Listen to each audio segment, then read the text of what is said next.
अब शुरू होने जा रहा है देश का सबसे बड़ा मुकदमा, आपकी अदालत, रजत शर्मा के साथ।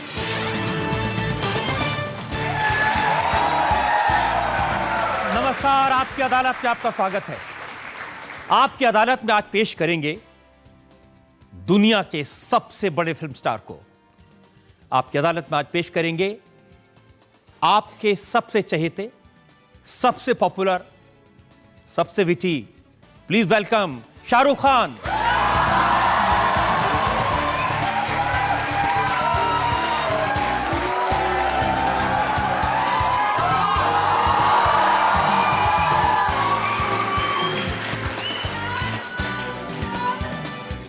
और आपकी अदालत में शाहरुख खान पर आज के इस मुकदमे के लिए हमारे जज हैं टाइम्स ऑफ इंडिया के एग्जीक्यूटिव एडिटर दिवाकर।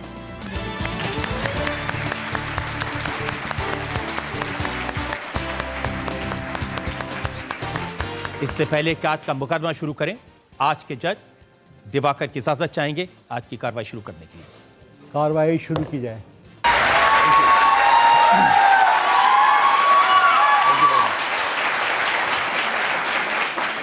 शाहरुख, मैं मुकदमा शुरू करूं, आप पर इल्जाम लगाऊं, इससे पहले जरा फैन का प्रमोशन कर लें। जी एब्सोल्युटली, वो जरूरी है।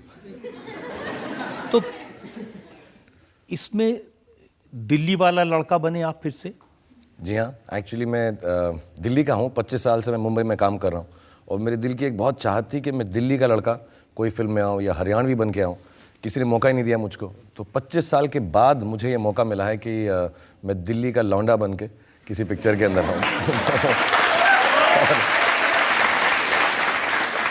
और 50 साल की उम्र में 25 साल का लड़का प्ले करूं, तो मेरे को ये दोनों चीज़ें बड़ी अजीब सी हैं। और मेरा बड़ा शौक था, मुझे लगता था मैं दिल्ली वालों की तरह बात कर सकता हूं, लेकिन इतने दिन गुजर गए जब शुरू की मैंने फिल्म, तो मैं थोड़ा सा दिल्लीपन भूल भी गया था। तो मुझको बहुत सारे लड़कों के साथ, लड़कियों के साथ रहना पड़ा दिल्ली वाले, कि फिर से वैसे लहजे और वैसे स्टाइल में बात कर सकूँ। तो मेरे लिए बहुत खुशी की बात है। तो इस फिल्म में डबल रोल है, जो हमने प्रोमोज में देखा है। शाहरुख खान के फ़ैन हैं, तो जो यंगर वाला शाहरुख है वो प्ले करने में ज़्यादा मुश्किल हुई या शाहरुख प्ले करने में ज़्यादा? एक्चुअली जो यंगर वाला है वो फिजिकली बड़ा मुश्किल था, क्योंकि मेकअप को 3-4 घंटे लगते थे। फिर उसके बाद मैंने वेट भी बहुत लूज़ किया उसके लिए कि थोड़ा सा लौंडा लगूं। और फिर उसके बाद वो भागम दौड़ बहुत थी उसके अंदर। लेकिन असलियत में, क्योंकि वो जो स्टार का रोल है, किरदार है, वो मेरे जैसा नहीं है। मैं तो दिल से अच्छा हूँ, प्यारा हूँ, स्वीट हूँ। वो थोड़ा सा क्या है, वो थोड़ा सीरियस है, रिस्पॉन्सिबल है, प्रॉपर है, गलतियाँ नहीं करता। मतलब वो आपकी अदालत में उसको आने का मौका ही नहीं है, क्योंकि इतना सही साफ है वो। तो वो करने में मुझे थोड़ी तकलीफ हुई। इतना शरीफ मैं हूँ नहीं, तो मुझे उसमें थोड़ी ज़्यादा प्रॉब्लम हुई। गौरव फिजिकली बहुत मुश्किल था करना। तो कभी ऐसे फैंस आपको मिले जिनमें थोड़ा ऑब्सेशन हो, पागलपन हो? नहीं, मैं सब गलत मत समझिएगा, मेरी नॉर्मल लड़कियां फैंस हैं, तो जितनी ऑब्सेस्ड और पागल है उतना अच्छा है। तो मैं ऐसा, वो सब बोलते हैं ऐसा। अभी मैं आने भी वाला था, तो मेरी टीम ने कहा कि सब लोगों को ये बात से सचेत करना, समझा देना कि ऑब्सेसिव नहीं होना चाहिए, अपना जो है दारोमदार कायम करके रखना चाहिए, किसी से प्यार ज़रूर करना चाहिए। लेकिन मैं यही कहना चाहूँगा कि जितनी भी मेरी लड़कियां फ़ैन हैं, उनको बिल्कुल आपे में नहीं रहना चाहिए, उनको जैसा करना चाहिए। मुझे ऐसी प्रॉब्लम कभी नहीं। सर, मैं ये जानना चाहता हूँ, जो आपने फ़ैन में किरदार किया है कम एज का, उसके लिए आपने एक्स्ट्रा क्या क्या तैयारी करनी पड़ी आपको? उसमें मेकअप है ग्रेग कैनन करके, जो 4 घंटा लगता था। पूरा मुंह के ऊपर प्रोस्थेटिक लगाना पड़ता है। फिर उसके बाद आंखें थोड़ी सी बड़ी की हैं, बहुत चीज़ें। और फिर VFX ने उसको और स्किन को क्लीन किया है कि मैं यंग लगूँ। मैंने अबाउट 7-8 किलो वेट लूज़ किया कि लड़के जैसी बॉडी हो जाए। और हाइट जो है VFX में कम की गई है। और उसके अलावा दिल्ली का लहजा फिर से मुझे करना पड़ा। वो क्या कर रहा है इधर तू, तो वो सब करना पड़ा मुझको। फिर जो आवाज़ बदली है, उसके लिए मुझे कई बारी अपना गला बांध कर वो करना पड़ता है। उसकी आवाज़ टिपिकल है कि कनेक्शन भी ना कमाल की चीज़ है, किसी से भी हो सकता है, किसी मिलने से, किसी बात करने से। तो वो आवाज़ भी चेंज करनी पड़ी है। तो मगर सचमुच बाकी हेल्प मनीष ने बहुत खूबसूरती से, और शरद ने जिन्होंने पिक्चर लिखी है, उन्होंने वो दिल्ली वालापन रखा है, तो उससे मुझे बहुत मदद मिली। शाहरुख, उम्मीद है फैन को लोग देखेंगे, बड़ी संख्या में लोग देखेंगे, ये फिल्म सुपरहिट होगी। आपने इतनी मेहनत की है इस फिल्म को बनाने के लिए, मेरी शुभकामनाएं आपके साथ हैं। लेकिन जो इल्ज़ाम है वो कम नहीं होंगे। लेकिन पहले एक बात, मैं एक छोटी सी बात कह दूं। मैं पहली बार आपकी अदालत में मुंबई में आया था जब शो शुरू हुआ था, बहुत फेमस शो था। और आपको अगर मौका लगे और अगर मुझे फांसी ना दे दी गई और आप फिर भी मुझसे प्यार करें शो के बाद, तो वो फिल्म ज़रूर देखिएगा, क्योंकि फ़िल्म की जो शुरुआत है, और मैं ये रजत साहब को इसलिए कहना चाहूँगा क्योंकि हम सालों से एक दूसरे को जानते हैं। इसका ये मतलब नहीं इल्ज़ाम आप कम लगाएं, मैं मक्खन नहीं लगा रहा हूँ। बट सच्ची बात ये है कि मेरा ज़िंदगी का सबसे पहला बड़ा टीवी का इंटरव्यू एक्चुअली आपकी अदालत में हुआ था, जिसकी वजह से मुझे लगता है जिस मुकाम पर मैं पहुँचा हूँ उसमें बहुत मदद मिली थी। और उस इंटरव्यू की बिगनिंग जो है पूरी, वो फिल्म की बिगनिंग है, जिसके अंदर मैं यहीं पर बैठा हूँ और आप मुझ पे इल्ज़ाम लगा रहे हैं और मैं सारे इल्ज़ाम साफ़ कर रहा हूँ। तो मुझे ऐसा लग रहा है कि 25 साल बाद मैं लौंडा भी बन गया हूँ, 25 साल बाद मेरे ऊपर इल्ज़ाम फिर लग रहे हैं। लेकिन मैं आपको बहुत बहुत धन्यवाद और थैंक यू कहना चाहता हूँ कि आपने मुझे इतना बड़ा स्टार बनाया।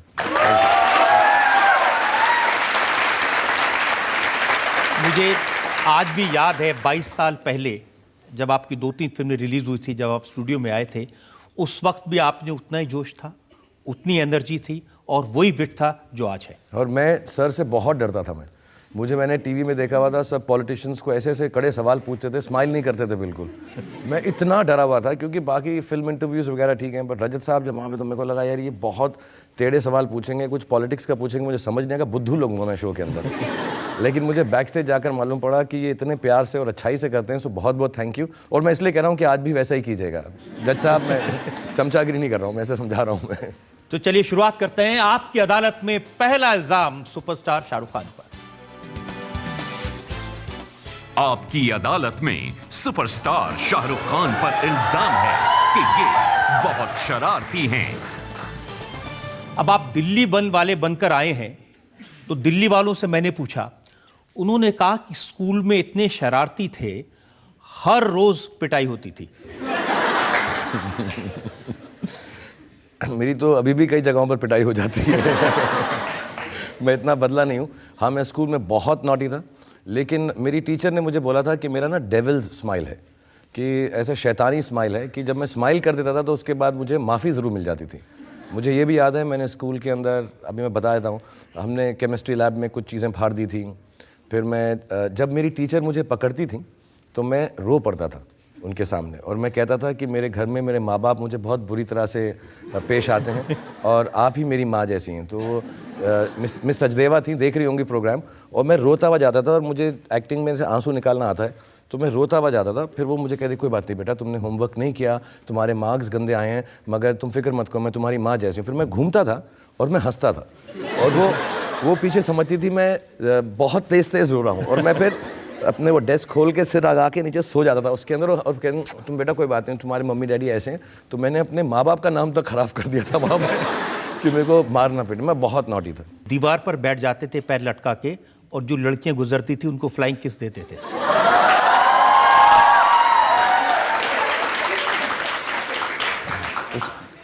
उसी का तो मैंने पूरा प्रोफेशन भी बना लिया। यही करता रहता हूँ बस, ऐसा करके मैं। तो हाँ, मैं कहता था। और एक बार थी, मेरे फादर थे, तो एक लेडी जो बेचारी, मतलब लड़की, मतलब about 16-17 साल की होंगी, मैं 5 साल का था, मैं स्कूल जाना शुरू नहीं हुआ था। तो वो घर आई और उन्होंने मेरे फादर को बोला कि ये जो है आपका लड़का दीवार पे खड़ा होकर सीटी बजाता है, ताली बजाता है, और मुझे हाय स्वीट हार्ट या कुछ बोलता है ऐसा करके, हेलो स्वीट हार्ट। तो मेरे डैड ने कहा ये 5 साल का बच्चा है, इनको ये गलत है। जो हमारा नेबर हैं टेक्सन्स वाले, जिनकी बहुत बड़ी किताबों की दुकान है, वो सुभाष होगा, बड़ा लड़का उनका जवान, वो बदतमीजी करता होगा। तो मेरे डैड बड़े आराम से बैठे कि बेटी बैठो, मेरे बेटे को देखो। तो वो समझे 5 साल का बच्चा आएगा तो कहेंगे अरे ये तो गलती हो गई अंकल मुझसे। मैं भागता हुआ आया, जैसे ही मैंने उसको हाय स्वीट हार्ट।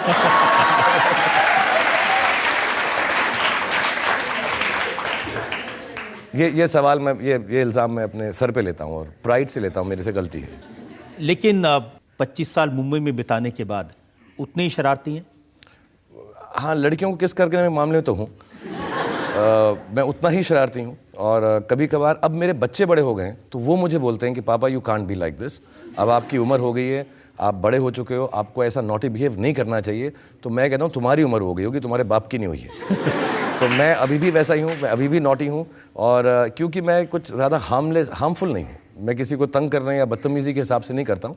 कभी कभार हो जाती है और कभी कभार गलती होती है तो मैं माफ़ी मांग लेता हूँ, बट मैं अभी भी उतना ही नॉटी हूँ। और अब उस वक्त भी खुमार था एक्टर बनने का। आपके दोस्तों ने बताया कि जब बाल कटाने जाते थे तो कहते थे अमिताभ बच्चन कट दे दो या धर्मेंद्र कट। हाँ, गोल मार्केट के अंदर मेरे को हमेशा स्कूल में मैं जाता था, कोलंबस बड़ा स्ट्रिक्ट स्कूल था, लंबे होते थे बाल, तो प्रिंसिपल वहीं से असेंबली से भेज देते थे। वो तो आयरिश ब्रदर्स थे सबके सब, तो बहुत डांटते थे।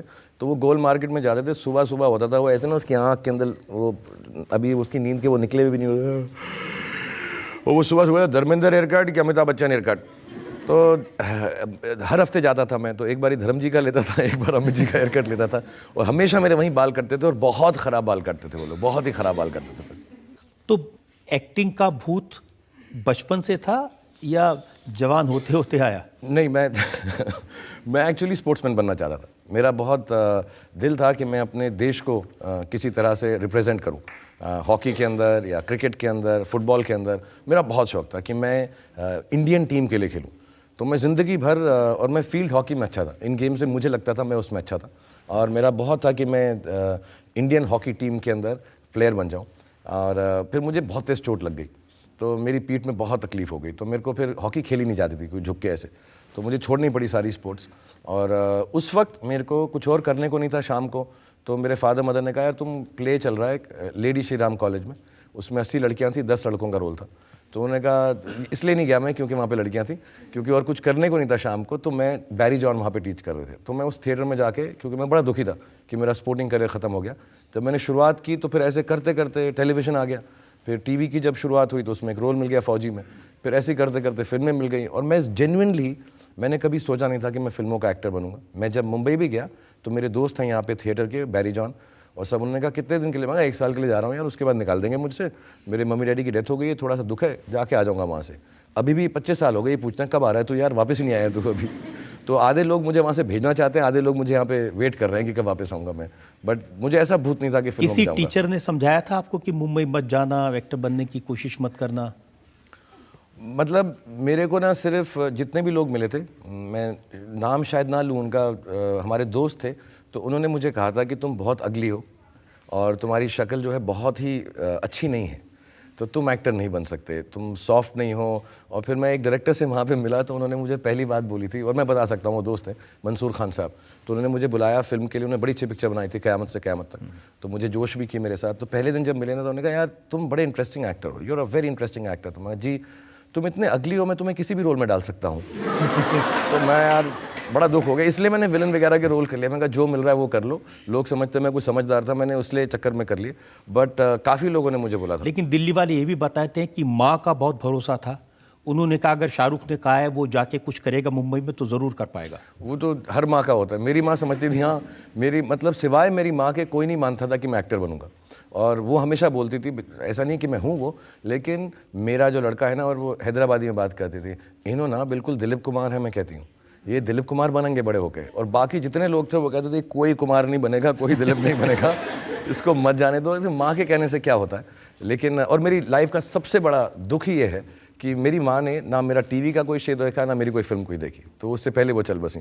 सो मेरी पहली बात ये ज़िंदगी की है कि मैं इतना बड़ा, लोग समझते हैं मैं एम्बिशियस हूँ और मैं जो है बड़ा हर चीज़ पाना चाहता हूँ, कमाना चाहता हूँ, लेकिन मेरी दिल में बात यह है मैं इतना बड़ा सितारा बन जाऊँ कि मेरी माँ जो है वो हेवन से मुझको देख सके। तो मेरी लाइफ का ड्रीम है।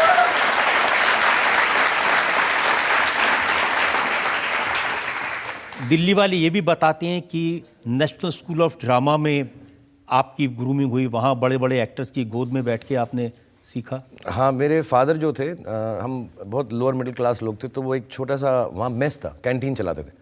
तो मेरी बहन मॉडर्न स्कूल में पढ़ती थी, वो 3:30 बजे ख़त्म होता था, कोलंबस 1 बजे, तो मैं आके वहाँ कैंटीन में बैठता था। तो राज बब्बर साहब, अजीत वछानी जी, रोहिणी हतनगढ़ी जी, सुरेखा सीकरी जी, मनोहर सिंह जी, सब जितने भी, अलकाजी साहब, जितने भी डॉयंस हैं, राजेश विवेक जी जिनकी अभी हाल ही में डेथ हुई, तो वो मुझे बहुत प्यार करते थे और मैं उनकी गोद में बैठा रहता था, उन सब की। और सारे बड़े बड़े प्लेस मैंने पुराने किले में देखे, जो इंडिया के आई थिंक सबसे अच्छे प्लेस थे। तुगलक, रज़िया सुल्ताना, सूरज का 7वां घोड़ा, बहुत खूबसूरत। आई थिंक उन्हीं की गोदों में बैठ के मेरे को ऐसा लगने लगा कि मैं एक्टर बन जाऊंगा।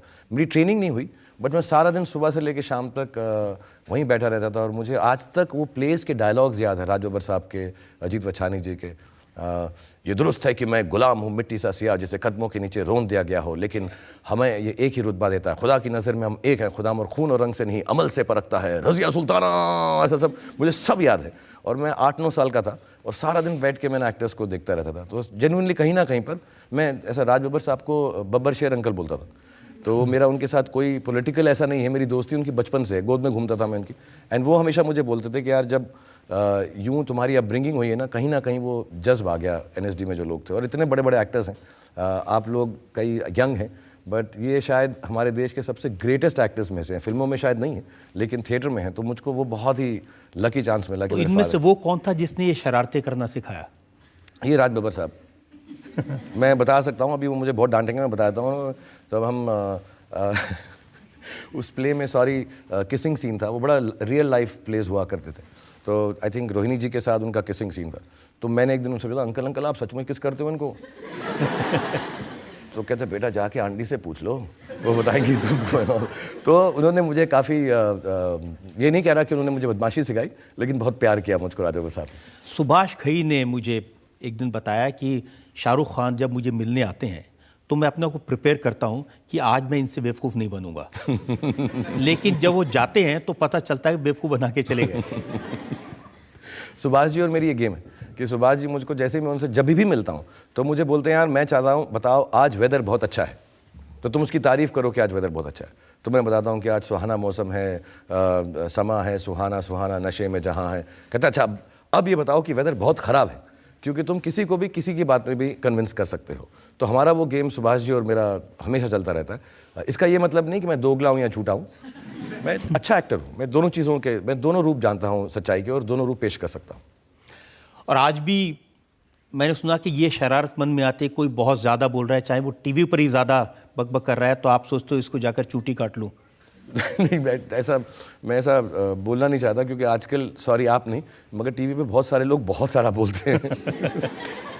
मतलब चींटी काटने ही नहीं, ऐसा कान वान काटने को भी दिल करता है उनका कि यार सुबह सुबह लगाओ ऐसा न्यूज़, इतने लोग बात कर रहे होते हैं। मैं अभी कहीं प्रोग्राम में बता रहा था कि यार इतना आवाज़ होती है, ऐसा लगता है रैप म्यूज़िक चल रहा है, और कौन क्या बोल रहा है, क्यों बोल रहा है, किस लिए बोल रहा है और किससे बोल रहा है समझ नहीं आता। तो मेरी आपसे दरख्वास्त है, आप इतने सीनियर जर्नलिस्ट हैं, इतने बड़े जर्नलिस्ट हैं, आप लोग कहीं ना कहीं ज़रूर मिलते होंगे, एक बार सबसे बोलें कि यार एक एक करके बात करो, एक एक करके, सब साथ में बोले तो तब जब वो हमारी बात सुनने को तैयार हो। एक्चुअली हाँ, ये बात भी है। वो बोलना बंद करेंगे तो हम कुछ कहेंगे। मतलब लोग सवाल ही पूछते हैं, जवाब सुनते नहीं है। सभी बोल रहे ये क्यों क्या, ये क्यों क्या, ये क्यों क्या, ये क्यों क्या, ये क्यों क्या। एक्चुअली आजकल इंटरव्यू देना बहुत आसान है, चुपचाप से बैठे रहो, जो इंटरव्यू कर रहा है वही बोलता रहेगा और वही घर चला जाएगा बोल बोल के। लेकिन आपकी अदालत में आपको ऐसा मौका नहीं मिलेगा। नहीं, बिल्कुल नहीं, आपको नहीं, बिल्कुल नहीं, सफाई देनी पड़ेगी। बहुत सारे इल्जाम मेरे पास में हैं। शौक क्या क्या हैं आपके?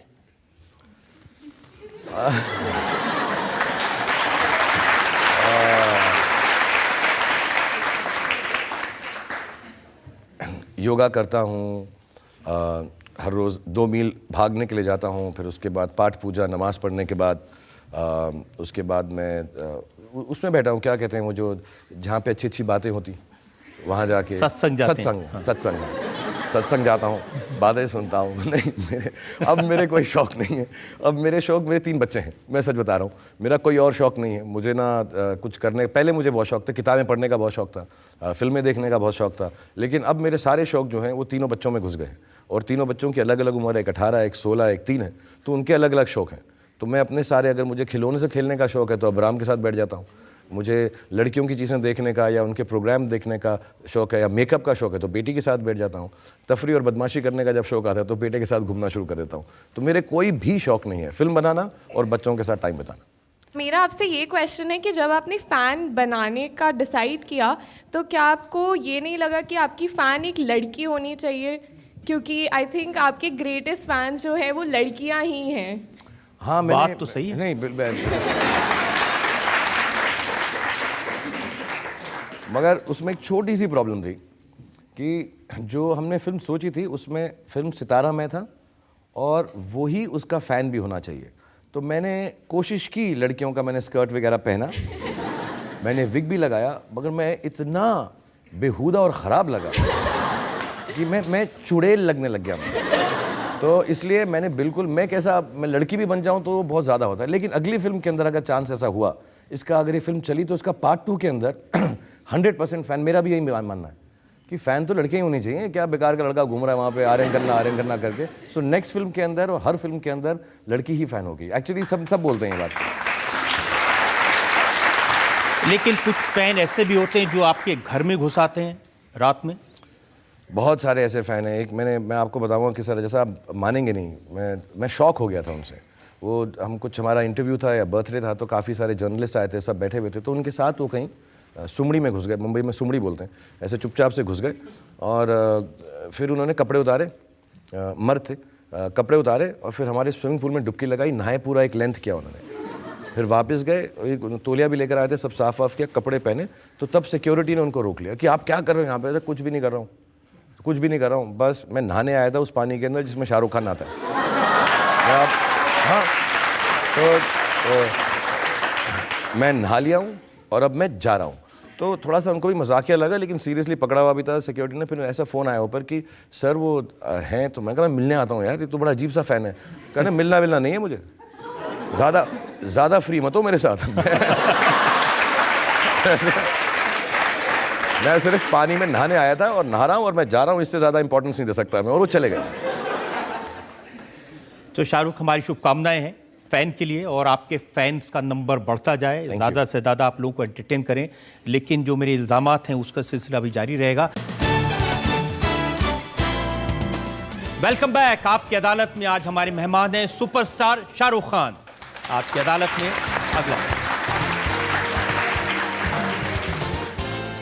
आपकी अदालत में सुपरस्टार शाहरुख खान पर इल्जाम है कि ये एरोगेंट हैं। ये आज की बात नहीं शाहरुख, आपने जिक्र किया 22 साल पहले जब आपकी अदालत में आए थे, तो मुझे ध्यान है उस समय ऑडियंस में किसी ने कहा था कि अमिताभ बच्चन नंबर 1 है, तो आपने कहा था कि वो ग्रेटेस्ट हो सकते हैं लेकिन मैं ग्रेटेस्ट से थोड़ा बेहतर हूं। वो रिकॉर्डिंग अभी है आपके पास? बिल्कुल नहीं तो मैं डिनाई कर देता। मैं बचपना था, बेवकूफ़, बचपन में तो ऐसे सब बातें करते ही है ना, तो बच्चा समझ के माफ़ कर दीजिएगा जज साहब, ऐसे नहीं कहा था मैंने। लेकिन मेरे को इस बात का बहुत और मैं सबको बोलूँगा कि अपने ऊपर भरोसा रखना। और उस जवानी उम्र के अंदर तो ऐसा थोड़ा सा ओवर कॉन्फिडेंस भी होता ही है और आदमी गलती करता है, लेकिन बहुत ज़रूरी है कि अपने ऊपर कॉन्फिडेंस करना। अब मुझे मालूम है कि मैं कितना अच्छा एक्टर नहीं हूँ। तब मुझे थोड़ी आती थी एक्टिंग, जितना कम आता है सामान तो लगता है कि बहुत सारा आता है। अब मैं 25 साल के बाद मुझे समझ में आया, मुझे बड़े एक्टर्स की शायद अहमियत ही नहीं समझती क्योंकि मुझे इतना इल्म नहीं था। तो मैंने अगर वो कहा भी तो शायद मैंने लैक ऑफ एजुकेशन की वजह से कहा। आपने ये भी कहा कि जब मैं किसी डायरेक्टर के साथ काम करता हूँ तो मैं अपनी शर्तों पर काम करता हूँ, मैं उनसे कह देता हूँ ये खटिया सरकाए लो, मुझसे नहीं होगा। वो तो ठीक है ना, मतलब मेरा मतलब ये है कि खटिया सरकाने की क्या जरूरत है, साथ में ही लेट जाते हैं खटिया पे। नहीं, मुझसे बहुत सारे काम है, मैं बहुत प्यार से काम करता हूँ। अभी भी मेरी कंडीशंस हैं, मैं जो भी डायरेक्टर्स हैं उनको ये बोलता हूँ यार मुझे प्यार से पेश आना, मुझे डांटना नहीं, वक्त पर मत बुलाना और एकदम बच्चे की तरह ट्रीट करना। तो वो एरोगेंस नहीं है, वो मेरा लड़कपन है। और 50 साल की उम्र में भी मैं बड़ा लड़कू हूँ, मतलब लड़कपन वाला हूँ। अभी भी आप मानते हैं कि अगर सबसे बड़ा है तो वो शाहरुख खान है? अब तो दुनिया मानती है। अब मैं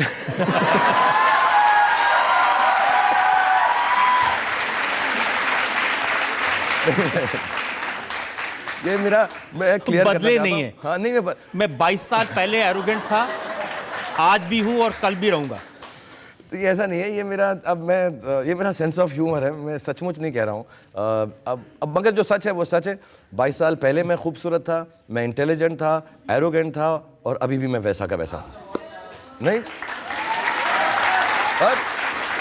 और देखिए दिल्ली वाला हूँ, इतना तो बोल सकते हैं, क्या है यार, दिल्ली वाले तो बोल सकते हैं, कुछ भी बोल सकते हैं। ये सिर्फ आप ह्यूमर में नहीं कह रहे हैं। देखिए मेरे पास में ये इंटरव्यू है आपका, ये जनवरी 2016 की ये मैगजीन है। आपने इसमें कहा कि पीपल डोंट अंडरस्टैंड, लोग ये बात नहीं समझते कि मैं दुनिया का सेकंड रिचेस्ट एक्टर हूं, दुनिया का। हाँ, ये मैंने दुख से बोला था। ये मैंने कंप्लेन किया था, ये मैं शो ऑफ नहीं कर रहा था। लोग समझ नहीं रहे मैं सेकंड हूँ, फर्स्ट क्यों नहीं हूँ। मुझे इस बात का बहुत दुख था मुझे। और सच्ची बात यह है कि ये गलत इन्फॉर्मेशन है। मैं आपको एक छोटी सी कहानी बताऊंगा कि जब ये न्यूज़ आई थी तो मेरी फिल्म हैप्पी न्यू ईयर हम बना रहे थे और हम क्लाइमैक्स का सेट लगा रहे थे और मैं खार डांडा एक जगह है मुंबई में हमारे ऑफिस की तरफ, तो मैं गाड़ी में वहाँ जा रहा था और मेरे प्रोड्यूसर करीम का फ़ोन आया कि शाहरुख सेट लगाने के पैसे नहीं। तो मैंने कहा यार कुछ पता करो, कोई शादी वादी फंक्शन हो रहा हो, जाके नाच लेता हूँ, पैसा सेट लगाने के पैसे नहीं। मैं सच बता रहा हूँ, बहुत बड़ा सेट था वो हैप्पी न्यू ईयर का क्लाइमैक्स का, पूरा दुबई का सेट लगाया था हमने। तो मैंने कहा पैसे नहीं है, कुछ करना पड़ेगा, 12 दिन के अंदर पेमेंट करनी है। तो मैंने कहा हाँ यार कुछ हो, कोई फंक्शन हो, कोई हो, एक अवार्ड फंक्शन हो, बोलो मैं डांस वांस करके कमा लेते हैं हम। तो हम उस होड़ में लग गए। उस होड़ में था तो मैंने ट्विटर पे पढ़ा इस होड़ के अंदर कि मेरे पास पैसे नहीं है कि Shahrukh Khan is the second richest actor in the world. तो मैं लानत है यार इसके ऊपर, यहाँ पे सेट लगाने को पैसे नहीं और इंटरव्यू में ये आ रहा है। तो मेरे को बहुत अजीब और आयरॉनिक लगा था। अच्छा, ये आपने सीरियसली निकाली। इसमें ये भी आपने कहा कि वो लोग ये नहीं समझते कि मैं सेकंड ऐसा आदमी हूँ वर्ल्ड में जो अपनी एक्टिंग से कोई पैसा नहीं कमाता। मैं एक्चुअली नहीं कमाता हूँ। मैं फिल्मों के लिए बिल्कुल पैसे नहीं लेता हूँ। और आजकल तो जैसे लोग समझते हैं मेरी एक्टिंग, वैसे कोई पैसे नहीं देता मुझे एक्टिंग के बट जेन्युइनली मैं नहीं लेता हूँ। मैं एंडोर्समेंट्स के लेता हूँ, मैं लाइव शोज़ के लेता हूँ, मैं बहुत मेहनत से काम करता हूँ। लेकिन फिल्मों में मैं हमेशा सब डायरेक्टर प्रोड्यूसर को कहता हूँ आप फिल्म में लगा दो पैसा, फिल्म अच्छी होनी चाहिए। बट जेन्युइनली मैं कह रहा हूँ, मैं ये आप किसी भी प्रोड्यूसर कभी यहाँ आपकी अदालत में आए जिन्होंने मेरे साथ काम किया, वो आपको कहेंगे शाहरुख कभी भी पैसा नहीं मांगता, कहता फिल्म में लगा दो, बच जाए, अगर कमा लो तो दे देना वरना मत देना। और ये सच बता रहा हूँ मैंने पिछले 15-20 साल में किसी से ये नहीं बोला मुझे फिल्म का पैसा चाहिए। लेकिन मैं दूसरे काम इतने करता हूँ और उनसे कमाता हूँ और उनसे खाता हूँ। बड़े मैं सच बता रहा हूँ, मैं झूठ नहीं कह रहा हूँ बिल्कुल, क्योंकि मैंने अच्छी फिल्में की हैं, बुरी फिल्में की हैं, लेकिन मुझको जेन्युइनली ऐसा लगता है मेरे लिए फिल्म बनाना एक पूजा है, मेरे लिए पार्टी है वो। तो मैं बहुत उसी तरह से, मैं धंधे की तरह फिल्मों में काम करता ही नहीं। बाकी सारी चीज़ें मैं बिजनेस की तरह करता हूँ, लेकिन मैं फिल्मों में काम जेन्युइनली पैसे नहीं लेकर करता। पब्लिक तो यही समझती है हाँ कि शाहरुख खान जो करते हैं पैसे के लिए करते हैं, बहुत कि ये प्राइस होगा वो होगा। मैं खुद सुनकर, आप किसी भी प्रोड्यूसर, मैं तो बोल के चला भी जाऊँ झूठ, आप मुझे हैंग भी कर दो, लेकिन आप किसी से भी पूछ लीजिएगा, मैं हमेशा डायरेक्टर प्रोड्यूसर को कहता हूँ मुझे पैसा नहीं चाहिए, आप फिल्म में डाल दीजिएगा। और मेरे को जेन्युइनली ये मेरी क्या कहते हैं उसको, this is my greatest thing that I can do to act in films. तो मैं उससे कभी भी बिजनेस की तरह आज तक एक्टर की तरह नहीं किया मैंने ऐसा। क्योंकि मैंने सुना कुछ एक्टर तन के लिए करते हैं, कुछ मन के लिए, कुछ धन के लिए। तो शाहरुख धन वाले में है या फन वाले में है? मैं तो यार तन मन धन, फिल्मों के लिए गाना है मेरा, तन मन धन सब है तेरा। ये मैं किसी लड़की के लिए नहीं गा रहा हूँ, फिल्मों के लिए। बिन तेरे क्या है मेरा, सचमुच रात दिन तेरे गुन गाता रहूं, ये मैं फिल्मों के लिए करता हूँ। मैं तन से, मन से, धन से, अगर मैं ऐसे ही करता रहा तो मैं एक दिन फ़कीर बन जाऊँगा। सच बता रहा हूँ, मैं सारा दिन मैं फिल्में बनाता हूँ और मेरी ज़िंदगी का सबसे बड़ा होप ये है कि मैं जो भी फिल्म बनाऊँ बहुत ज़्यादा लोग देखकर उसको खुशी महसूस करें, कमाई के लिए नहीं। और एक दिन हिंदुस्तान में एक ऐसी फिल्म बनाऊँ, मैं बड़ा इस मामले में नेशनलिस्ट हूँ, कि ऐसी फिल्म बनाऊं कि दुनिया देखकर कहे यार इंडिया के अंदर बेस्ट फिल्में बनती है। तो I want to be part of that, that's my dream. लेकिन अगर आप फिल्मों से पैसे नहीं कमाते तो फिर कहाँ से कमाते हैं?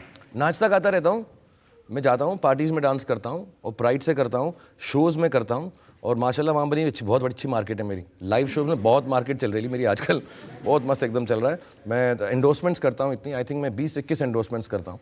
और मैं बहुत डंके की चोट से ये बोलता हूँ और सब जवान लोगों को मैं ये सच बताऊँगा कि पैसा कमाने में, अच्छा घर खरीदने में, अच्छी गाड़ी होने में, अपने बीवी बच्चों का ध्यान रखने में कोई भी बुरी बात नहीं है।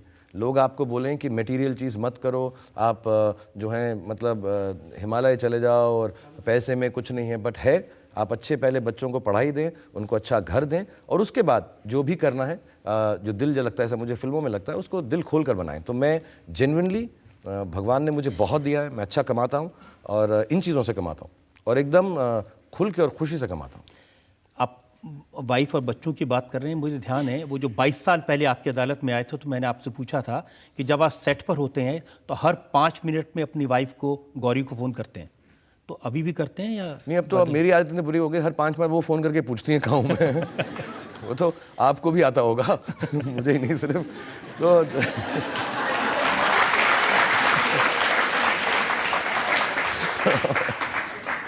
जनता में से जो लोग सवाल पूछना चाहते हैं।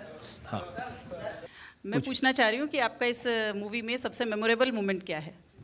फैन फिल्म में आई थिंक सबसे एज एक एक्टर के तौर पे इसमें एक डबल रोल का सीन है जब फिल्म स्टार अपने फ़ैन से मिलता है। तकरीबन इंटरवल के करीब है। वो बहुत मुश्किल था, 8 दिन या 9 दिन 20-20 घंटे काम करके, और 2.5 मिनट का सीन है। तो वो मुझे बहुत अच्छा लगता है क्योंकि उसमें हर चीज़, एक्टिंग भी मैंने ठीक ठाक कर ली है, उसकी शूटिंग भी बहुत अच्छी है।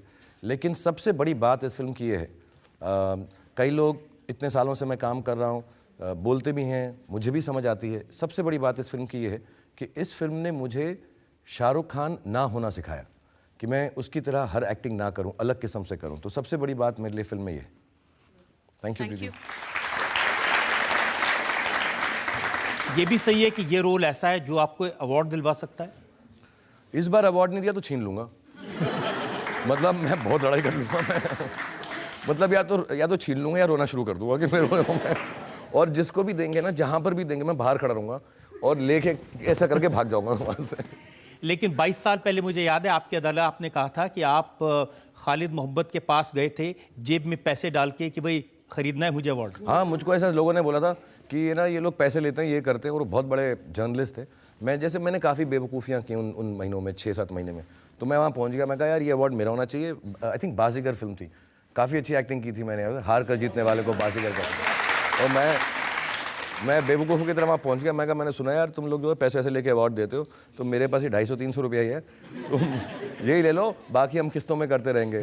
तो मुझे याद है वो ऐसे बेचारा शर्मा गए थे, बड़े शरीफ से आदमी थे वो, कि Shahrukh no that's not true, ऐसा नहीं होता, ये नहीं। और मुझे पब्लिकली बोल रहा था मैं, और फिर मैंने स्टेज पर भी जाकर बोला और मैंने माफ़ी भी मांगी थी कि मैंने ऐसी हमाकत की थी, गलती की थी, और ऐसा नहीं है। क्योंकि अब मुझे मिल गया तो मुझे लगा ऐसे लोग ना समझे मैंने पैसा दिया हुआ है, तो मैं क्लियर कर दूँ यार। Sir my question is, sir आपने कहा था कि जो आपकी सक्सेस है उसमें आपकी मदर का काफ़ी क्रेडिट आप उनको देते, क्योंकि आपकी मम्मी, आपने कहा था कि आपकी मम्मी ने भगवान का कान पकड़ रखा है और बोल रखा है कि आपको सक्सेसफुल बनाना है। सर आफ्टर 25 ईयर्स सर आप सर बहुत सक्सेसफुल हैं, you are the richest actor in the world, you have everything sir. Second sir मेरे लिए फर्स्ट हो सर, आप फर्स्ट हो सर। तो आप जब अभी भी प्रोजेक्ट्स या लेते हैं, कुछ काम करते हैं, आपको अभी भी लगता है no I still have to achieve something is left? Absolutely. मैं एक बात बताना चाहूँगा, हम खुदा ना करे, खुदा ना खास्ता किसी के साथ ऐसे बीते कि अपने जो हम जिनसे प्यार करते हैं, हमारे जो रिश्तेदार हैं, वो चल बसें। लेकिन ये एक ज़िंदगी की सच्चाई है कि ऐसा होता ही है और ऐसा सबके साथ होगा। मेरे साथ एक जल्दी उम्र में हो गया था। तो मेरा बिलीफ ये है कि यार चलो, अगर मुझसे माँ बाप छिन गए और उनके प्राण पखेरु हो गए और उनको जाना ही था, तो कहीं ना कहीं पर एक अच्छा बात ये होगी कि वो जो है भगवान खुदा के पास बैठे हुए हैं कि अब हम आए हुए हैं यहाँ पे, तो ज़रा सेटिंग ठीक रहनी चाहिए, इसका गलत नहीं होना चाहिए। तो मुझे ये सचमुच बिलीफ है। मैं आज भी हफ्ते में 1 बार या 2 बार अपने बच्चों के साथ मैं अपनी छत पर जाता हूँ, और मुझे बिलीफ है कि 2 सितारे मेरे माँ बाप हैं। मैं जाके उनके सामने उनको रिस्पेक्ट देता हूँ, थैंक यू बोलता हूँ, और अपने बच्चों को भी मैंने बताया भाई ये जो हैं ये तुम्हारे दादा दादी हैं, तो इनको हलो क्या करो। थोड़ा समझते हैं मैं बेवकूफ़ इस मामले में, लेकिन वो बेचारे प्रे करके आते हैं।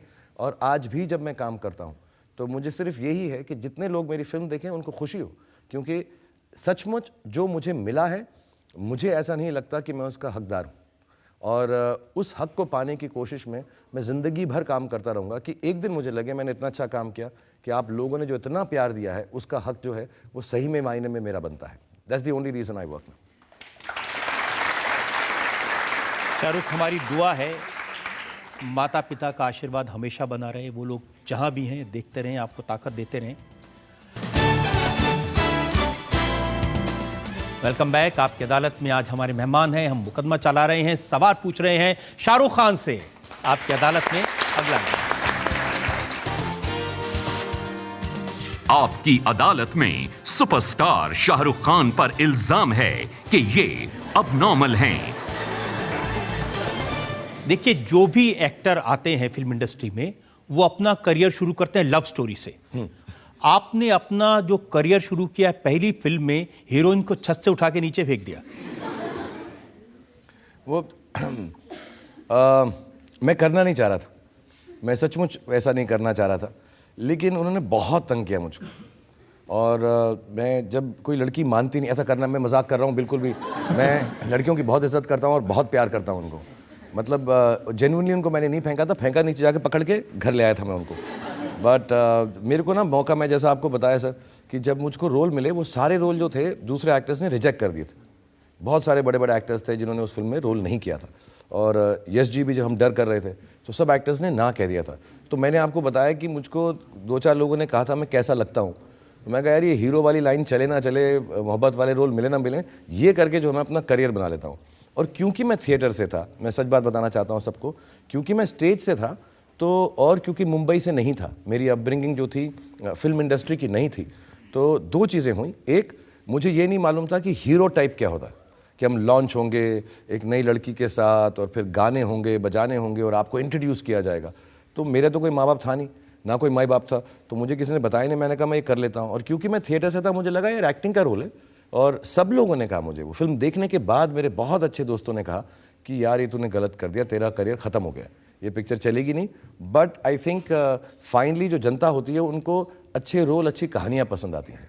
और आई थिंक मेरी लक भी अच्छी थी कि उस ज़माना थोड़ा सा बदल रहा था, यंग जनरेशन 90s की आ रही थी, और उन्होंने कहा कि ठीक है यार, ऐसा हीरो भी चलेगा जो actually more than just being introduce with a heroine, college में लड़की को छेड़ रहा है, कहाँ बैठी हो, यहाँ बैठ जाओ, फिर वो गरीब निकलेगा, फिर उनके माँ बाप बड़े अमीर निकलेंगे, फिर उनसे झगड़ा होगा, फिर हम जाके एक पहाड़ पे खड़े हो जाएंगे, छलांग मारने लगेंगे, फिर बाप कहेगा मत रो मत बढ़ो।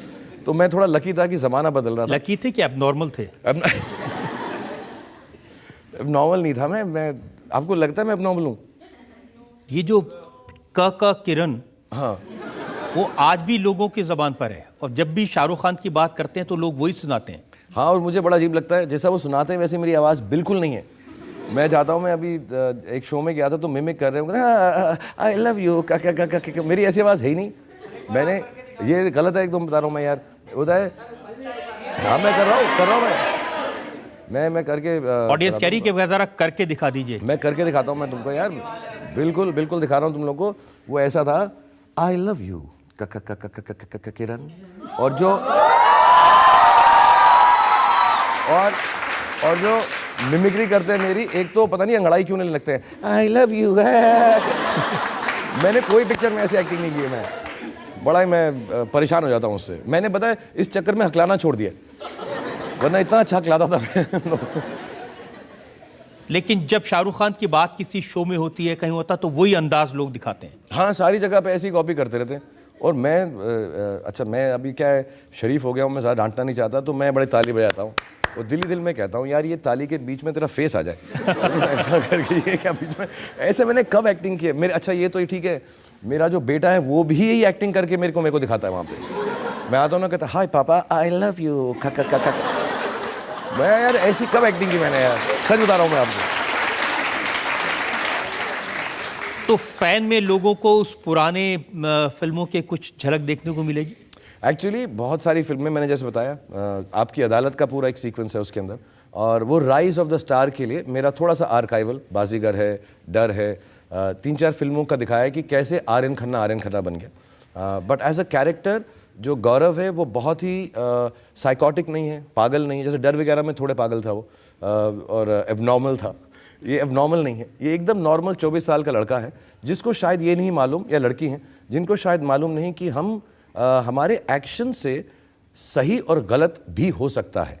यू नो, एक जवानी में होता है कि यार एनीथिंग मैंने कर दिया, यार कैसे करोगे, पता नहीं, मैं कर दूंगा। तो आई थिंक ये एक एक्चुअली सीख भी रहेगी इस फिल्म से जवान लोगों को कि प्लीज़ आप जो भी करते हैं उसकी एनॉर्मिटी उस एक्शन की कुछ भी हो सकती है, अच्छी भी बुरी भी। तो माँ बाप जब कुछ बात समझाते हैं, अगर गुस्सा भी आता है माँ बाप पे, जैसे सब उस उम्र में सबको आता है, थोड़ा सा सोच लिया करो, because sometimes I think they are right. तो वो गौरव बड़ा इनोसेंट सा लड़का है और उसको ऐसा लगता है कि मैं प्यार करता हूँ तो मैं कुछ भी कर सकता हूँ, लेकिन वो एबनॉर्मल नहीं है, बहुत नॉर्मल है वो। तो ये प्यार कह के बाएं फैला के 25 साल से रोमांस के किंग बने हुए हैं। और भी कुछ होगा, बाहें तो बहुत लोग फैलाते हैं, लेकिन मेरी तरह कोई नहीं फैलाता। बट हाँ, मेरी ये पिक्चर भी रोमांटिक है, और मैं बिल्कुल रोमांटिक हीरो नहीं बनना चाह रहा था, मेरा बिल्कुल शौक नहीं था। मैं लड़कियों से बहुत शर्माता हूँ। अभी इन्होंने मुझे बोला कि मेरे डिम्पल बहुत अच्छे हैं, मैं ब्लश करने लग जाता हूँ। मैं बहुत शर्मीला हूँ, और मुझको कभी लाइफ में ऐसा नहीं लगा था कि मैं किसी लड़की की नज़रों में नज़र डाल के कहूँगा कि सच कहो मुझसे, जब मैं तुमसे दूर जाता हूँ तुम्हारा दिल मुझे पलट कर देखने को नहीं करता, मेरे करीब आओ, और पास और पास और पास। जब मैं मैं सच बता रहा हूँ, जब मैं जिन हीरोइंस के साथ भी काम करता हूँ, ऐसा बोल के ना मैं उन्हीं के कंधे पे सिर रख के शर्मा जाता हूँ, ये डायलॉग बोल के। मैं सच, आप पूछ लीजिएगा, मैं ऐसे माधुरी के साथ और पास और पास और पास, जब सीन जरा खत्म हो गया तो मैं तो यार I'm really sorry यार, सॉरी। हाँ, मैं ऐसे ही कह रहा था, मेरे को, मैं ऐसा नहीं, तो मेरे को तो रोमांस करना आता नहीं है, वो यश जी वगैरह ने मुझे फोर्स करके करवा दिया। ये जो यश जी की आखिरी फिल्म थी, उसमें कटरीना के साथ जो किस किया था वो रोमांस नहीं था? फोर्स किया, लोग मुझे फोर्स करते हैं, जबरदस्ती कह के जो है लड़कियों के गले लगाते हैं। मैं तो कहता नहीं चाहिए, मुझे नहीं चाहिए। मैं तो सिर पकड़ लेता हूं कि क्या फूटी किस्मत मेरी, सुंदर सुंदर लड़कियों के साथ सारा दिन गले मिलो, उनको किस करो, प्यार करो, मोहब्बत करो और फिर उसकी पेमेंट भी लो।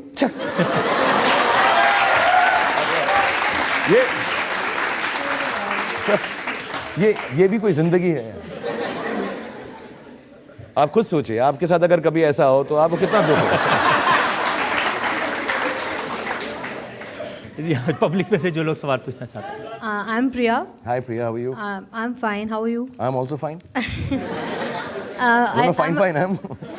I'm a die-hard fan of yours. Just came from London just especially to meet you. Thank you very much, Priya. So, can I come and hug you? लोगों के सामने नहीं करेंगे। हाँ, okay. बाद में हम आपसे। Okay, thank you. बैठो। सर, आपका जब कॉलेज टाइम में आपका फर्स्ट क्रश कौन थी, मतलब गर्ल? मैंने जैसे बताया, मैं सचमुच, मैं झूठ नहीं बोल रहा हूँ।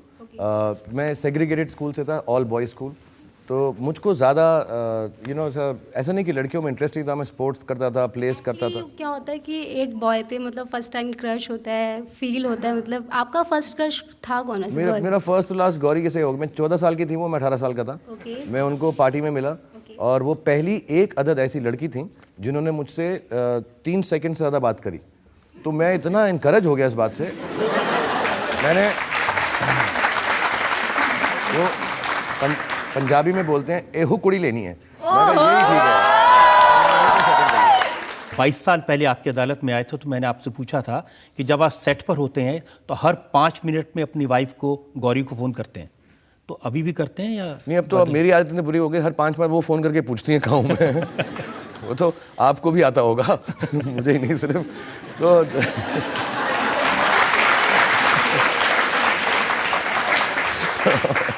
लोग कहते हैं कि आप इस ऊंचाई पर पहुंच गए, आप इतने मुकाम पर पहुंच गए, उसके लिए मैं एक छोटा सा शेर आपके लिए कर रहा हूँ। जी।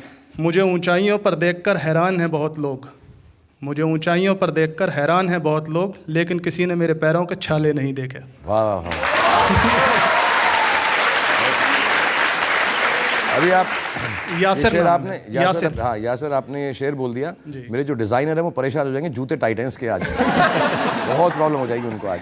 Thank you Yasser, very nice to see you. अब मुझे शाहरुख भाई एक चीज़ पूछनी है, आपके जितने भी आपने आज तक की आपने फिल्म की हैं, उसमें आपकी सबसे फेवरेट मूवी कौन सी रही? अगली वाली, हमेशा अगली वाली, क्योंकि वो पिछली वाली हो चुकी होती है। लेकिन सच कहूँ, इसलिए नहीं क्योंकि फ़ैन रिलीज़ हो रही है, लेकिन मुझे लगता है बहुत नई चीज़ है उसमें, बहुत नई तकनीक है और मनीष शर्मा जिन्होंने बनाई है, उन्होंने मुझे बहुत नए रूप में पेश किया है। और अभी मेरे बच्चों ने फिल्म देखी परसों और उन्होंने मुझे गले लगा के बोला कि we very proud of you papa. सो किसी बाप के लिए अगर उसके बच्चे ये बोल दे कुछ काम देखकर, तो इट बिकम्स वेरी स्पेशल। सो मेरे लिए ये फिल्म बहुत स्पेशल है।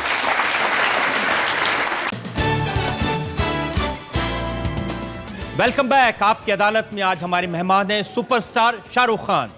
आपकी अदालत में अगला। आपकी अदालत में सुपरस्टार शाहरुख खान पर इल्जाम है कि ये कंट्रोवर्शियल हैं। शाहरुख, 19 फरवरी 2007 को आपने कहा कि इस मुल्क में हमें कभी इस बात का एहसास तक नहीं होने दिया कि इस मुल्क में हिंदू मेजॉरिटी है। उसका मतलब ये कि हम अमेजिंगली सेक्युलर हैं। उसके बाद 2 नवंबर 2015 को आपने कहा कि हमारे देश में इंटॉलरेंस है, इंटॉलरेंस अपने पीक पर है, या सेक्युलरिज्म खतरे में है। मैंने ऐसा बिल्कुल नहीं कहा। मुझसे उन्होंने पूछा था कि क्या आप यंग लोगों को कुछ एडवाइस देना चाहते हैं, तो मैंने ये कहा था कि पढ़ाई लिखाई और छोटी चीज़ें जिससे हमारे देश में तकलीफ़ पहुंचती है वो मत कीजिएगा। रीजनलिज्म, रिलीजन के लिए झगड़ा या कास्ट, कलर, सेक्स, क्रीड पे कोई बातें, और 100% इन बातों से इंटॉलरेंस बढ़ेगा। क्योंकि अभी भी हमारे पास ऐसे लोग हैं जो कभी कभी ऐसी बातें करते हैं और हमारा देश जो है उसके बावजूद आगे बढ़ता है। सो वो यंग लोगों को एडवाइस थी, आई डोंट नो वो कब कहाँ पे घूम फिर के ऐसा बन गया।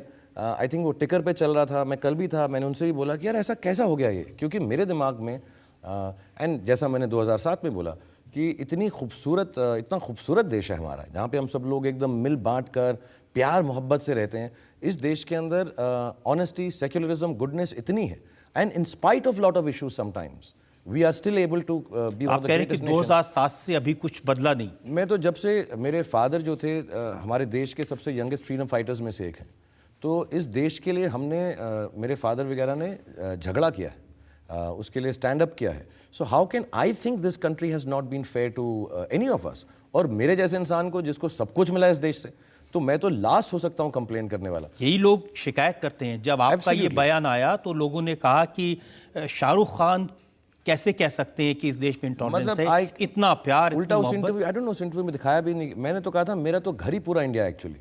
मेरी जो वाइफ है हिंदू है, मैं मुस्लिम हूँ बाय बर्थ। मेरे बच्चों को तीनों रिलीजन आते हैं, क्योंकि जिस स्कूल में जाते हैं सब सिखाया जाता है उनको। हम दिवाली की पूजा भी करते हैं, हम ईद भी बनाते हैं, और सब जो है मिल बांट कर एक दूसरे के साथ करते हैं। So I am like a mini country in my own house. So how can I think of my country like this, and I am so proud of doing what I do for my nation as an actor and otherwise. तो ये बात एकदम फैल गई, फिर मुझे लगा clarify नहीं करता मैं, यार ऐसा अजीब सा लगता है बार बार मैं यही बातें करता रहूं, and it is little sad, you know, sometimes I read. लेकिन मैं चाहता हूं आप क्लैरिफाई करें। मैं आपका वो स्टेटमेंट बताता हूं जो छपा, जो ट्विटर टाउन हॉल में आपने सवालों का जवाब दिया था। जी। शाहरुख खान ने कहा कि देश में इनटॉलरेंस बढ़ा है, समाज ही नहीं दुनिया के नौजवान जल्दी रिएक्ट करते हैं, जितने मीडियम उतनी आवाज़ें हो गई हैं, लेकिन आवाज़ें नहीं, नेगेटिव आवाज़ें ज़्यादा हो गई हैं। हमें ये सोच कायम रखनी होगी कि सब धर्म बराबर हैं। अगर आप सेक्युलर नहीं हो तो ये आपका बहुत बड़ा अपराध है। एब्सोल्युटली। मुझे ऐसा लगता है कि क्योंकि मीडियम इतने हो गए हैं ना, तो आई थिंक लोग जो है हर चीज़ बातें करते हैं, एंड माई लॉजिक इज कि मैं किसी की बात सुनूं किसी मीडियम पे, so I should not become someone who reacts to it. हम रिएक्टिव से हो गए थोड़े से, कि ना कोई कुछ बात बोल देता है तो हम उसके बारे में कुछ बोल देते हैं। सो माई लॉजिक वॉज दैट कि वी हैव टू। और मैं एक बात छोटी सी बोलना चाहूँगा, एक्चुअली रिलीजन, रीजन और हमारा जो समाज है उसमें वर्ड ये टॉलरेंस होना, इंटॉलरेंट का मतलब होता है कि जस्ट अबाउट बेयर कर लिया। एक्चुअली एक्सेप्टेंस होनी चाहिए हमको, हमारे हर धर्म की, हर नाम की, हर काम की, हर प्रांत की। So my belief is this word only itself is wrong to be utilize like this, and because medium has become so much, हर कोई कुछ बोलता है, so we need to tolerate. यार इसने मुझे कुछ बोला, please let's not be reactive.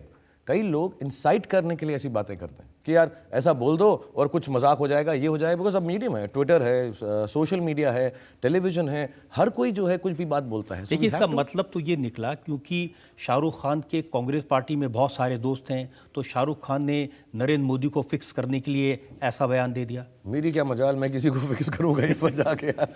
मैंने तो ऐसे सोचता भी नहीं। मुझे आप जानते हो सालों से मैं एपॉलिटिकल हूँ, मेरे दोस्त हर जगह पे हैं और मैं सबसे मिलता हूँ। मैंने कभी, मुझे किसी ने बोला ये एक बार एक्चुअली कि तुमने ये इंटरव्यू ऐसे दिया, मैं जन्मदिन के दिन ऐसी बातें क्यों करूँगा मैं यार। अच्छा उन दिनों में कुछ इलेक्शन भी था किसी, मैं कहा यार मुझे तो इलेक्शन, मैं अभी पूछा मैंने कि सर मुझे बता दीजिए कि बाकी इलेक्शंस कहाँ हैं, मैं कहीं कुछ बोल दूँ लोग ये ना समझे। आप पूछेगा आपके प्रोड्यूसर से, मैंने बोला कि यार कौन सा इलेक्शन है, तो उन्होंने कहा असम का होने वाला है, पंजाब और यूपी वाला। मैं कहा ठीक है, तो कुछ बोलूँगा तो ऐसा ना लगे कि मैं कहाँ पे ऐसी सोच करूँगा। मैं 16 घंटे सिर्फ काम करता हूँ, फिल्मों में काम करता हूँ, ऐसी बात मेरे दिमाग में भी नहीं आ सकती। And I would like to state here very clearly, when we choose a leader of a country, whoever it may be, and as great as Mr. Modi is, we all have to support him. We have chosen him. हमारे देश ने उनको एक बहुमत के साथ choose किया है। So we have to support our leaders and take the country forward, not be negative. और हो सकता है पॉलिटिक्स में लोग ऐसी बातें करते हों, लेकिन हम पॉलिटिशियन नहीं हैं, हम एंटरटेनर हैं। हम in a certain way, I am also someone who children should look up to maybe and think they would like to be as successful as I am. भगवान ने मुझे ओहदा दिया है। So I think I will never have a talk like this which will, जो हमारे देश के हित में ना हो। लेकिन जब उसको लेकर के रिएक्शन हुए, कुछ लोगों ने कहा कि ऐसी खाते हिंदुस्तान का है, बात पाकिस्तान की करते हैं, तो खराब लगा होगा। मुझे बहुत दुख होता है। मैं एक बारी पहले भी मैंने कुछ आर्टिकल लिखा था एंड किसी ने लिख दिया कि मैं जो हूँ नेशनल नहीं हूँ, एंटी नेशनल हूँ। फिर मैंने एक स्टेटमेंट पढ़ी थी और मुझे याद है एक प्रोग्राम था, तो मैंने सारी प्रेस को कहा मैं एक स्टेटमेंट पढ़ना चाहूँगा।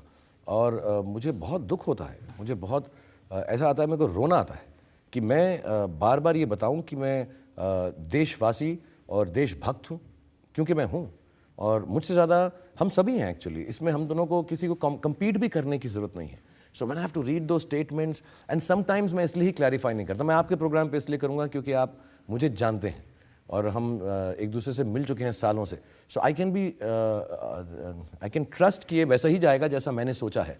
But I get very sad sometimes कि क्यों मुझको मौका दर मौका ये समझाने की ज़रूरत है कि मैं कितना देशभक्त हूँ। मैं हूँ और हम सब हैं, एंड हम क्यों ना हों। हमारे देश ने हमको सब कुछ दिया। तो वो जब भी वो क्वेश्चन उठता है, जब कोई बोलता है, मुझे बहुत दुख होता है। सब लोग आश्चर्य हुआ इस बात पर कि शाहरुख खान जिसे इस देश ने इतना प्यार दिया, शाहरुख खान जिसे इस देश ने इतना बड़ा बनाया, जिसके लिए देश के करोड़ों लोग जान छिड़कते हैं, वो ऐसी बात कह दे। हाँ, and I feel really sad because the meaning of this is, मैं अभी भी यही कहूँगा, सब यंग लोगों को यही कहूँगा कि please be tolerant, be happy, work hard, take this nation forward. जो छोटी बातें हैं वो हमारे देश के हित को ख़राब नहीं करनी चाहिए। We should just move forward with positivity, and we live in the greatest country in the world, and that is true. मैं अभी बहुत लोग अमेरिका से आए थे तो मुझे बता रहे थे कि हमारा देश कितना इस वक्त उन्नति पे और तरक्की पर है, और हर जगह हमारा इमेज कितना अच्छा है। We are one of the safest, most beautiful nations in the world, and हमको ये छोटे मोटे तकियानूसी घटिया बातों में नहीं पड़ना चाहिए। I will say that again and again, and that actually is any person in this country should say this, क्योंकि आई थिंक देशभक्त वही है जो देश के बारे में अच्छी बात बोले। लेकिन जो लोग, मैं आपको जानता हूं इसलिए मैं आपकी बात का यकीन करूंगा, इसको अप्रिशिएट करूंगा, और मुझे अच्छा लगा कि आपने इसको क्लैरिफाई किया। लेकिन कुछ लोग ये कहेंगे कि जब फिल्म रिलीज होने वाली होती है तब इस तरह की बातें कर देते हैं, वरना अंदर से तो वही है। वही लोग कह रहे थे, क्योंकि जो पिछला इंटरव्यू था वो भी फिल्म की रिलीज पे था, तो मैंने गलत बात भी तभी की है। मैं बात ही तब करता हूँ जब फिल्म रिलीज पे होती है, वरना तो चुपचाप बैठा रहता हूँ। अगर मैं इंटरव्यूज़ के लिए तभी आता हूँ जब मेरी फिल्म रिलीज़ पे होती है, और तभी ये बातों की चर्चा होती है। तो वो गलत बात भी मेरे घर में घुस के उन्होंने चुपचाप से नहीं निकाली थी, वो भी फिल्म रिलीज़ हो रही थी, बात कर रहे थे, जन्मदिन का दिन था। So it's not that at all. और सी आई थिंक इतना ओछा या छोटा तो मैं नहीं हो सकता।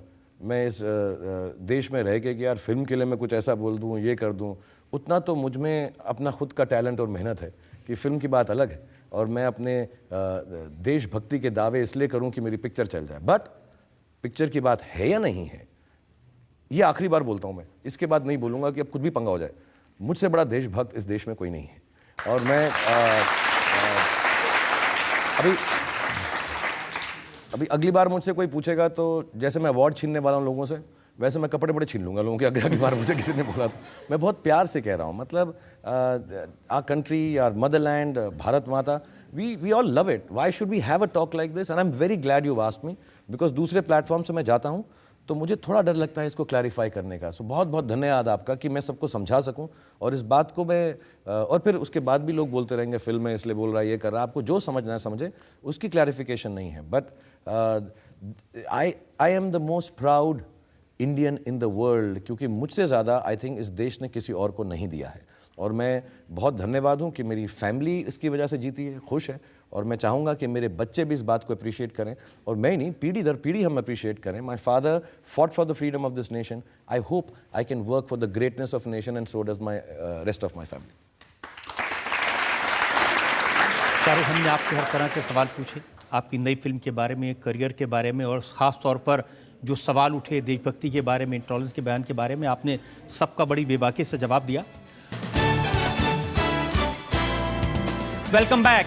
आपकी अदालत में आज हमने मुकदमा चलाया सुपरस्टार शाहरुख खान पर। अब वक्त है आपकी अदालत में आज के जज, टाइम्स ऑफ इंडिया के एग्जीक्यूटिव एडिटर दिवाकर के फैसले का। शाहरुख खान साहब ने कई फिल्मों में काम किया है, बहुत सारी हिट्स भी दी है, पर इनकी ज़िंदगी, खुद की ज़िंदगी, निजी ज़िंदगी जो है, एक सुपर डुपर फिल्म की रेडीमेड स्क्रिप्ट सी है। बिना किसी गॉडफादर के, बिना किसी फिल्मी खानदान के से ताल्लुक़ होने के बावजूद इन्होंने कामयाबी के इतने परचम लहराए हैं कि कामयाबी का दूसरा नाम ही बन गया। टीवी का फौजी, बाजीगर और डर का एंटी हीरो, दिलवाले दुल्हनिया के उन खेतों से गुजरता हुआ रोमांस का किंग बन गया।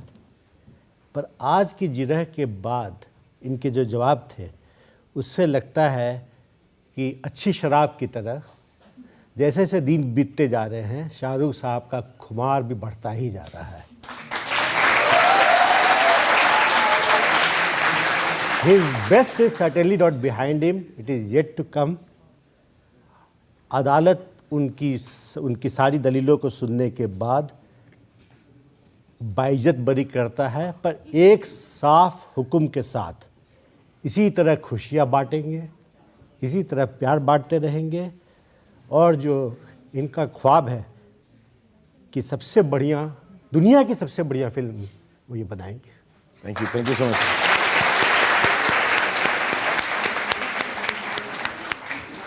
इस उम्मीद के साथ, इस यकीन के साथ कि शाहरुख खान इसी तरह से लोग को एंटरटेन करते रहेंगे, लोगों के दिल जीतते रहेंगे और पूरी दुनिया में हिंदुस्तान का नाम करते रहेंगे। आज का मुकदमा यही ख़त्म करते हैं। अगले हफ्ते आपसे मुलाकात होगी एक नई शख्सियत के साथ। तब तक के लिए नमस्कार।